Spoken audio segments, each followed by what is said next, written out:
खेड़ापति काकड़ देवता को मेरा नमन, यहाँ के पत्थर देवता को मेरा नमन। आज ये जो महापंचायत हुई है, इस महापंचायत के पीछे क्या उद्देश्य है, इसको वास्तविक रूप से मैं समझाने की कोशिश आप सबके सामने करूंगा, क्योंकि हम कलेक्टर और एसडीएम के सामने, उनके सामने यहाँ रामपुरिया की जनता के लिए ये सवाल दे चुके हैं कि गर्दन कलम हो जाएगी पर जमीन का 1 इंच भी तुमको हम नहीं देंगे। ये गर्दन सब तक घर से लग नहीं होगी, तब तक कलेक्टर साहब और एसडीएम साहब और या पुलिस वाले तमाम सुन रहे हैं, वो सब ध्यान से, जब तक घर से गर्दन अलग नहीं होगी तुमको जमीन का टुकड़ा भी नहीं देंगे। ये तो सुन के रखिएगा, ये लिख के रख लीजिए। ये आदिवासी कमजोर नहीं है, इस देश का मालिक है। तो हम लोग आज इस पे सुप्रीम कोर्ट से वकील साहब भी आए हैं, काफी लोग यहाँ पे आए हैं जो इस बात की जानकारी देने वाले हैं कि आदिवासी इस देश का प्रथम नागरिक कैसे है। प्रथम नागरिक राष्ट्रपति है और राष्ट्रपति के बराबर पावर इस देश में आदिवासियों के पास है, वो मैं समझाने की कोशिश करूंगा। तार आपका जो प्रतिभा पाटिल है, जो राष्ट्रपति थे, उन्होंने 2012 में एक विशेष आयोग की रिपोर्ट बनाई थी, उसमें वो भी अपना स्टेटमेंट देते देते खबरों में पड़ गए थे कि आदिवासियों है कि नहीं है, तो तुम राज्यपाल हो, तुम्हारी क्या ताकत है, तुम हम आदिवासियों को कवर कर रहे हो, ये आपको सुनना है। तो मैं अपनी जो है बात यहाँ से शुरू करता हूँ कि ये गोंडवाना धरती के लोग हमको ये चीज समझनी है कि आदिवासी कौन है और गैर आदिवासी कौन है। बस अगर 2 बातों का समझ गए तो दुनिया की कोई ताकत आदिवासी को हरा नहीं सकती। चलो। अगर आदिवासी और गैर आदिवासी शब्द को समझ गए तो ये जो थाईलैंडी बाहर से आए हुए, ये टोटल धरती 9 खंड धरती है। 9 खंड धरती में 4 खंड नारेसिया है, 5 खंड गंडोद्वीप गोंडवाना है, जहाँ के राजा शंभू मादा, शंभू मूला, जो वोरा वोरी की जोड़ी आपकी दिवाली पे चलती है, ये हमारी धर्म पूर्वी संस्कृति है। इन धर्मों से पहले के लोग हैं हम, बस इतना समझना है। अगर धर्म के पहले के लोग हैं तो जो धर्म वाले हैं वो तरमणे हैं, पिजाबा वाला है, इतने उनको यहाँ से बाहर करना है। जिस दिन राजनीति आरक्षण तुम्हारा गया ना, उस दिन इस शेड्यूल एरिया के यहाँ से जो गैर आदिवासी बैठे हैं ना, इनको इटाए भी तोड़ के, इनके मकान भी तोड़ के यहाँ से जाना पड़ेगा, ये आपको समझना है। तो आज अपन संक्षिप्त बात कानून पे करेंगे कि अनुच्छेद 1 जो है, अनुच्छेद 1 में जो 3 ग का जो है अर्जी दिए गए इलाके, ये शेड्यूल एरिया जो है भारत में अर्जी दिया गया इलाका है। अभी कैलाश पाल जी बोल रहे थे कि 1874 में एक शेड्यूल डिस्ट्रिक्ट एक्ट बना था। जब शेड्यूल डिस्ट्रिक्ट एक्ट बना था तभी ही हमारी टेरिटरी को हमने आजाद करवा लिया था 1874 में, तब गांधी और अंबेडकर भी नहीं पैदा हुए थे। यह आपको समझना है। हमारे बाप दादा के पास वो इंजीनियरिंग थी। आज जो रेलवे के अंदर पिच बनाते हैं ना, वो मकान तो हम मोबड़े कब से हमारे आदिवासी बना चुके हैं, यह इंजीनियरिंग हमारे पास थी। तो आपका 1935 में सेक्शन 91 और 92 और 311 उसमें स्पष्ट वर्णन थे। 91 में लिखा है आंशिक वर्जित क्षेत्र और 92 में लिखा है वर्जित क्षेत्र। क्या मतलब होता है आंशिक वर्जित क्षेत्र, वर्जित क्षेत्र? कि इस क्षेत्र में कुत्तों का आना मना है, तो तुम कुत्ते यहाँ क्या कर रहे हो?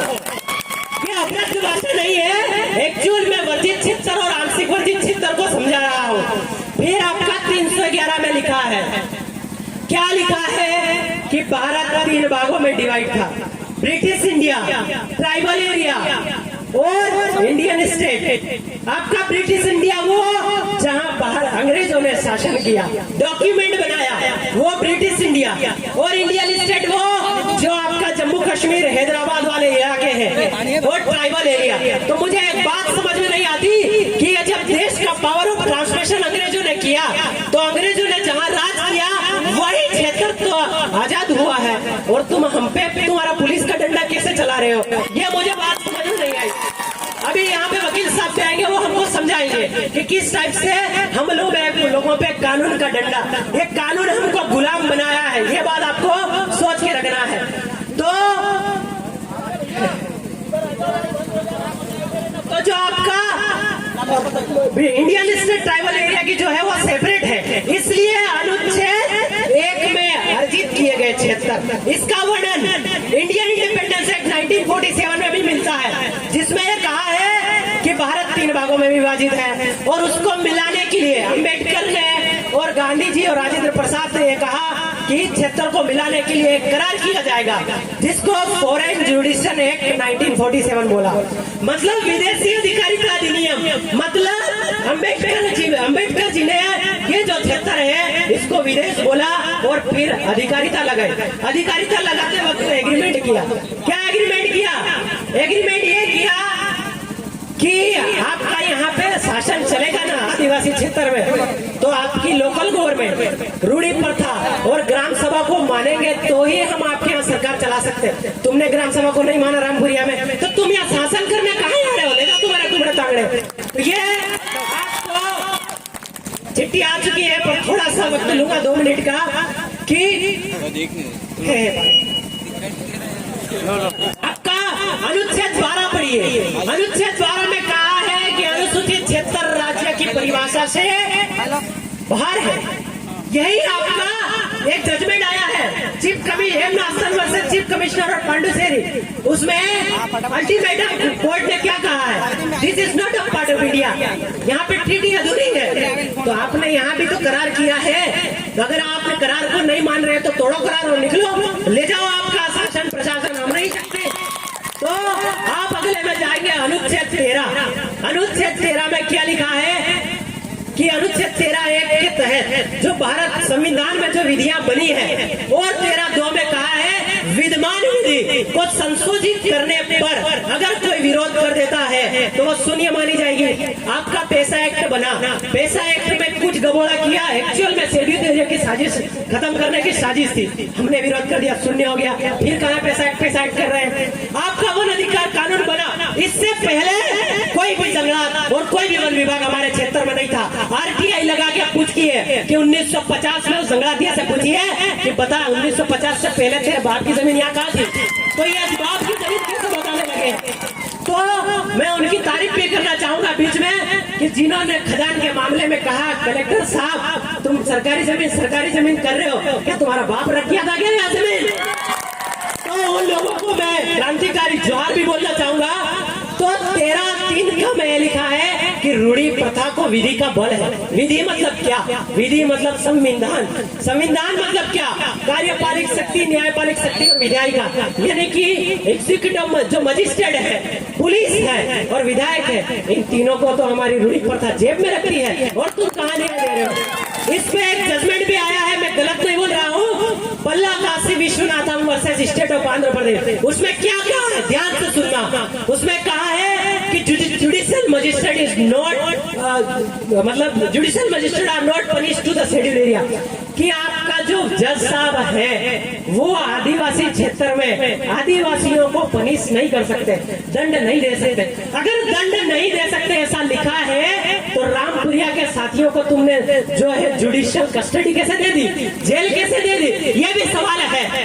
आपका आईपीसी और सीआरपीसी अनुसूचित क्षेत्र और आदिवासियों पे नहीं लगता है। अरे जब कानून का विस्तार ही हमारे क्षेत्र पे नहीं हुआ है तो आईपीसी और सीआरपीसी लागू नहीं है। इस पे एक जजमेंट आया है Ratan Singh versus state of Andhra Pradesh. क्या बोलता है? CrPC shall not apply on the schedule area. अरे सीआरपीसी लागू नहीं है, तुम दंड नहीं दे सकते हो, तो आईपीसी कैसे ठोक रहे हो, यह समझ में नहीं आ रहा है। अगर आईपीसी ठोक रहे हो, गलत ठोक रहे हो, आप लोग संविधान को मान नहीं रहे हो, तो देशद्रोह का काम कौन कर रहे हैं? कलेक्टर साहब। तो कलेक्टर साहब ने जो जेल बनाई उसमें कलेक्टर साहब जाना चाहिए कि नहीं जाना चाहिए? तो ये आपको समझना है। और आपका अनुच्छेद 19 जिसको सबका बाप बोला जाता है, जो फंडामेंटल राइट्स है, वो क्या कहता है कि इस देश में कहीं भी घूमने की आजादी है, बोलने की आजादी है, व्यापार करने की आजादी है, बस जाने की आजादी है। पर 5 और 6 में क्या कहता है? इस 1, 2, 3, 4, 5, 6 अनुसूचित क्षेत्र जहाँ विद्यमान विधि अधूरीभूत करती है वहाँ ये बोलने की आजादी, बस जाने की आजादी, व्यापार करने की आजादी लागू नहीं होती है। तो तुम इधर कुंदनपुर और बांजों में आके व्यापार कहाँ कर रहे हो? तो देशद्रोही का कौन काम कर रहा है ये आप समझिए। जहाँ विद्यमान विधि अधूरीभूत करती है वहाँ पे राष्ट्रपति जी की भी पावर नहीं लगा सकते। इसी बात पे हम देखेंगे अनुच्छेद 53, उसमें कहा है कि भारत का एक राष्ट्रपति होगा, भारत का एक राष्ट्रपति होगा, संघ की संपूर्ण कार्यपालिक शक्ति राष्ट्रपति में निहित होगी, बराबर है। पर 3 का क्या बोलता है कि इस अनुच्छेद की कोई भी बात विद्यमान विधि को प्रभावित नहीं करती है। तो राष्ट्रपति भी जी असंवैधानिक हुए हमारे क्षेत्र में, कहाँ पावर लगा रहे। और यही बात 2 मई 2012 की विशेष आयोग की रिपोर्ट में प्रतिभा पाटिल ने कही है। और 26 राज्य के राज्यपालों में झारखंड के राज्यपाल ने कहा है कि मेरे को भी समझ में नहीं आ रहा है कि मेरे राज्य का राज्यपाल का भी पावर आदिवासियों पे लगता है कि नहीं लगता है। तो सब लोग कंफ्यूज है कि आदिवासियों का पावर, आदिवासियों पे इनका डंडा चलता है कि नहीं चलता है। तो ये आपको समझना है। 153 में भी सेम बात है कि एक राज्यपाल होगा, राज्यपाल की संपूर्ण कार्यपालिक, राज्य की संपूर्ण कार्यपालिक शक्ति राज्यपाल में होगी। फिर बोलता है इस अनुच्छेद की कोई भी बात विद्यमान विधि अनुसूचित क्षेत्र 5वीं 6वीं अनुसूची पे लागू नहीं है। तो आप कैसे डंडा चला रहे हैं ये भी हम आगे बताएंगे। फिर आगे की जाकर देखते हैं पंचायत 243 में पंचायत 243 एम बोलता है कि 244 में निर्दिष्ट क्षेत्र में कहीं भी पंचायत लागू नहीं होती है। और नगर पालिका में भी लिखा है कि नगर पालिका अनुसूचित क्षेत्र में नहीं लागू है। तो तुमने झाबुआ और सेलाना के अंदर ये नगर निगम नगर पालिका वाला सिस्टम कहाँ से लिया है ये आपको पूछना है कलेक्टर महोदय से, क्योंकि गलत तरीके से लाया।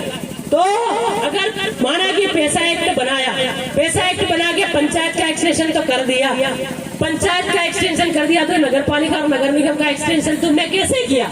या संवैधानिक है, टोटली संवैधानिक है। आप मैं जो बोल रहा हूँ नोटेट कर लेंगे। फिर आगे जब देखते हैं 244 है 5वीं अनुसूची, इसमें लिखा है कि अनुसूचित क्षेत्रों और अनुसूचित जनजातियों के प्रशासन और नियंत्रण में कहीं पे भी नहीं लिखा है राष्ट्रपति इसको लागू करेगा। और कार्यपालिक शक्ति मैंने पूछा है राजभवन में आरटीआई लगा के राज्यपाल महोदय से कि अनुसूचित क्षेत्र में 5वीं अनुसूची पैरा 2 के तहत कार्यपालिक शक्ति का विस्तार हुआ है कि नहीं हुआ है। तो वो क्या लिख के देते हैं कि इस बारे में कोई विस्तार नहीं किया गया। अरे इस बारे में अगर विस्तार नहीं किया गया तो तुमने डीएम, एसडीएम, तहसीलदार हमारे क्षेत्र में कैसे लगा दिया? ये सवाल है कि नहीं है? तो ये सवाल आपको पूछने का। तो 5वीं अनुसूची पैरा 2 के तहत कार्यपालिक शक्ति का विस्तार हमारे क्षेत्र में नहीं हुआ है। तो तुम जमीन हमारे बाप की क्यों बोल रहे हो बार बार? यहाँ तो आदिवासियों के बाप की जमीन है। फिर आगे जब देखते हैं कि बोलते हैं कि ये कानून तो खत्म हो गए, तो 372 एक कानून है जो पुराने कानून को संरक्षित करता है। तो संरक्षित करता है 395 बोलता है कि पुराने कानून खत्म हो गए, तो वही 372 एक जो है सुरक्षित करता है। क्या बोलता है? इसमें एक जजमेंट आया है Sachindranath Bose versus state of Nagaland, Google पे सब मिल जाएगा। उसमें कहा है कि पुराने का अनुच्छेद 395 के तहत एग्जिस्टिंग लो जो पुराने कानून है 3737 वो खत्म हो गए। तो 372 एक के तहत वो कानून वापस लागू हो गए और कलेक्टर साहब को ये मानना पड़ेगा। ये आगे हाँ। तो हम लोग अभी जजमेंट पे बात कर लेंगे थोड़ी सी। अब जजमेंट पे बात कर लेते हैं। आप वेदांता जजमेंट बोला न लोकसभा न विधानसभा सबसे ऊंची, न लोकसभा न विधानसभा सबसे ऊंची ग्राम सभा बोला। वहीं पी रामारेड्डी जजमेंट क्या बोला? पी रामारेड्डी जजमेंट बोला आदिवासी की जमीन गैर आदिवासी नहीं खरीद सकता। अगर नहीं खरीद सकता और ये भी कहा आदिवासी की जमीन गैर आदिवासी नहीं, गैर आदिवासी की जमीन भी गैर आदिवासी नहीं खरीद सकता है। तो ये रजिस्ट्री कैसे करा रहे हो तुम रतलाम और इधर? ये आपको समझना होगा। फिर आपका समता जजमेंट बोलता है, फिर हमारा टीम क्या बोलता है? ओवरऑल ये बोलता है कि अनुसूचित क्षेत्र में सरकार एक व्यक्ति है। फिर बोलता है समता जजमेंट कि आपका जो है अनुसूचित क्षेत्र में सरकार की 1 इंच भी जमीन नहीं है, तो ये तुम हमारी जमीन काहे कर रहे हैं? फिर आपका ये बात आती है कि अनुसूचित क्षेत्र में सरकार की 1 इंच भी जमीन नहीं है, तो आपकी भू राजस्व संहिता की 165 धारा 6 के तहत आदिवासी की जमीन गैर आदिवासी नहीं ले सकता है। तो क्या सरकार आदिवासी है जो गैर आदिवासियों की जमीन ले रही है? आदिवासियों की जमीन लेने के लिए सरकार को आदिवासी होना चाहिए, क्योंकि सरकार आदिवासी है नहीं, तो आदिवासी की जमीन गैर आदिवासी कैसे ले? गैर आदिवासी सरकार हुई। फिर आगे बोलता है कि हर न्यायालय के जजमेंट दिए हैं वो अनुच्छेद 141 के तहत हर न्यायालय पे लागू है। तो हर न्यायालय पे लागू है तो आईपीसी की धारा 124 से क्या बोलती है कि जो न्यायालय के जजमेंट को नहीं मानता वो कौन है? कौन है? तो कलेक्टर साहब नहीं मान रहे हैं, एसडीएम साहब नहीं मान रहे हैं, तो वो कौन हुए?